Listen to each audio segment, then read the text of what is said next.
American liberals are once again forecasting doom and vowing to pack their bags and emigrate, just like they did after Trump's last victory, though as then, no one actually left. Naturally, the most intense reactions have come from the very liberal world of social media, particularly on Twitter. Let's record for posterity the cosmic level of drama around the election of the 47th President of the United States, Donald J. Trump. Personally, I was convinced Kamala Harris would win, and even bet $20 on it. Trump's campaign, while better organized this time, still had a dated, awkward vibe. Even when Elon Musk joined the effort, his stage antics evoked more cringe than inspiration. But then a so-called game changer happened, a squirrel named Peanut. Peanut was rescued 7 years ago by an American named Mark Longo, who decided the squirrel would do better in domestic life. Longo started sharing videos with Peanut online, where the squirrel quickly became popular. Then, anonymous complaints about Peanut started pouring into the Department of Environmental Conservation. In October, officials raided Longo's home and seized the squirrel, claiming Peanut didn't have the required license for ownership. Tragically, 2 days later, the state declared Peanut euthanized,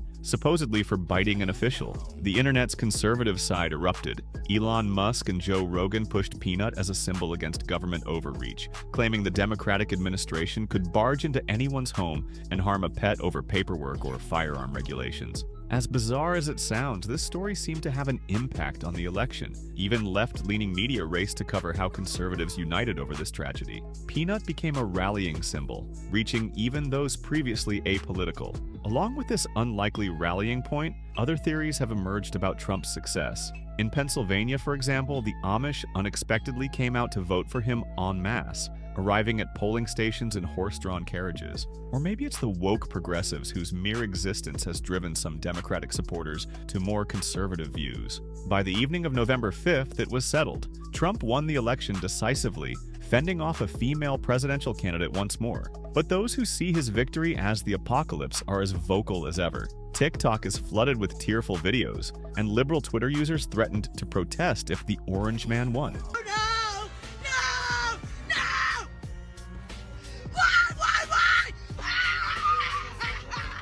Notorious American streamer Boogie2, 988, had an on-air meltdown over the election. I can't believe Trump's actually gonna win this fucking thing! Oh, Jesus Christ! I'm so pissed off! Fuck! Fuck! Fuck! God damn it!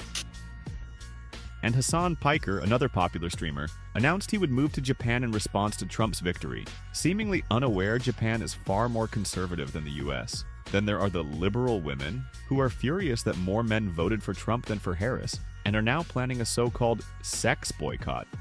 For the next 4 years, I am going to abstain from schmex with men. And funny enough, I actually just broke up with my boyfriend. Whom exactly do they plan to boycott? Trump's core supporters, the incels, far-right nationalists, and regular conservative voters.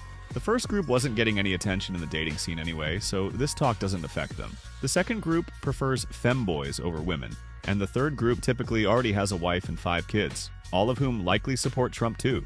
So, ironically, the only people who'll suffer from this boycott are voters of Kamala Harris, which is a bit of a self-inflicted blow. On Reddit, the reaction to Trump's victory has been intense. Some users are even starting to realize they've been in an echo chamber. For context, many users on these subreddits have convinced themselves that Trump will create camps for LGBTQ individuals, cancel future elections, reintroduce chains for black people, and send women back to the kitchen, among other things. I don't get how anyone can wind themselves up like this. It's just a matter of stepping outside the bubble and checking other news sources from time to time. Also, people on that same subreddit started posting hotlines for those struggling to cope. But, as usual, it's likely nothing dramatic happened in real life. Here's a funny thought. The American voting system is like 2 camps voting against each other out of spite. Each party has candidates people don't really love but vote for anyway, just to prevent the other party from winning. In this setup, any support for a third party shakes things up and risks splitting votes, usually leading to a loss. But this year, something unusual happened. Some radical leftists threw their votes at a little-known Green Party instead of the Democrats. And guess what? In one district, this cost Harris a tiny percentage, which handed the victory to Trump. Sometimes life really does imitate memes. Trump also got substantial support from Latino voters, winning districts where Republicans hadn't set foot since the 19th century. The open borders crowd, who usually advocate for legalization, are now calling to deport these Latinos for voting the wrong way. Apparently, tolerance lasts only until someone votes the other way. The moment an amigo votes for the wrong candidate, Democratic hands start waving goodbye. And if someone votes for Trump, it's apparently not because they're fed up with Democratic policies, but because they must hate women, Black people, LGBTQ folks, and so on. For the world, Trump's win might actually be better than another 4 years of the same. I think we all remember how the last 4 years have been. But let's be real, Trump is neither the savior of Western civilization nor an all-powerful villain. He's just a colorful, quirky older man with a fairly moderate program. He's unlikely to fulfill even a fraction of what tabloids claim, for better or worse. So, for us, this election will be memorable mainly for the endless social media meltdowns. For that alone, thank you, Mr. President. And thank you, dear viewers.